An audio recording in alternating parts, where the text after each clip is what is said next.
মনে হয়ে গেছে। আচ্ছা ঠাকুরমশাই, আপনি তো পুজো পাঠ করেন নাকি? হ্যাঁ হ্যাঁ হ্যাঁ। আচ্ছা, আপনি তো পুজো পাঠ করার পাশাপাশি আপনাদের এই বাগানটাও তো বেশ সূর্যমুখী চাষ খুব সুন্দর হয়েছে দেখছি। তো আপনি কিভাবে কি করেন একটু আমাদের দর্শকদেরকে একটু বলুন। অ্যাকচুয়ালি আমার নাম শ্রীহরি পণ্ডা, আমার বাড়ি বীরবন্ধ। এবার আপনার বাড়ি কোথায় আমি জানতে পারলাম না। আমার ওই বাড়ি কাঁথি।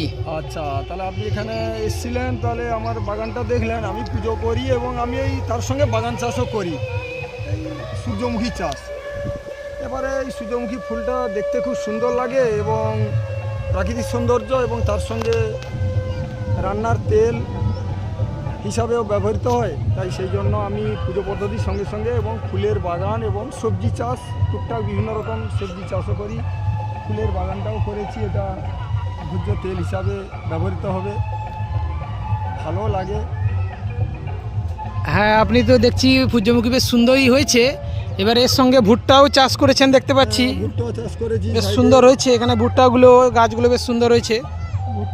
ভুট্টা চারদিকে ওর সঙ্গে মিশ্র, এবং ওর মধ্যেও অনেক সবজিও লাগানো হয়েছে সাইডে, আনুষঙ্গিক অন্য টমেটো, ভুট্টা, পেঁয়াজ, বিভিন্ন রকম। মানে ছোট্ট বাড়ির উপরে আমি যতটা সম্ভব হয় ওদিকে সজনা ডাঁটা, আপনি একটু ক্যামেরা ঘোরাতে পারেন। সজনা ডাঁটা আমার পুকুর পাড়ে, ওটা সজনা ডাঁটা প্রচুর। সজনা ডাঁটা আমার প্রচুর হয়েছে, আমি প্রায় 50 কিলো ডাঁটা বিকেছি, এখনও 1 কুইন্টাল হবে।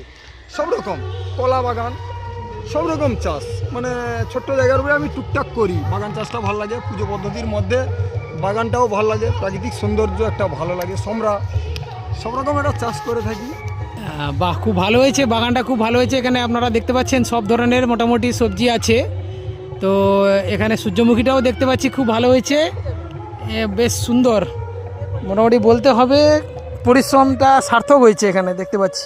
হ্যাঁ, আমি যতটুকু বেশ পেঁয়াজগুলোও বেশ সুন্দর হয়েছে, সবাই দেখতে পারেন। পেঁয়াজ গাছগুলোও সুন্দর হয়েছে। যতটুকু মোটামুটি বাগান চাষ করি, একটু মানে পরিশ্রম করে এবং মেহনত করে। আর যে কোনো একটা কাজ করতে হলে তার সঙ্গে মেহনত করতে হয়, ভক্তি শ্রদ্ধা থাকতে হবে কাজের মধ্যে, তাহলে সে কাজের সাফল্য হবে।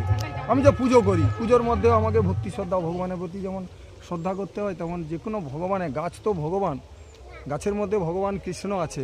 তাই গাছ লাগালে ফল হবে, ফুল হবে, এটাই ভাবতে হবে। শুধু আমরা ভোগ করব তা নয়, প্রাকৃতিক সৌন্দর্য। এবং আমি এই যে চাষ করেছি, এর টিয়া পাখি অনেক খাচ্ছে, দেখবেন এই টিয়া পাখি অনেক খেয়ে নিচ্ছে, কোনো অসুবিধা নেই, তারাও কিছু খেয়ে, এই যে টিয়া পাখি দেবে, টিয়া পাখি অনেক খেয়ে যাচ্ছে।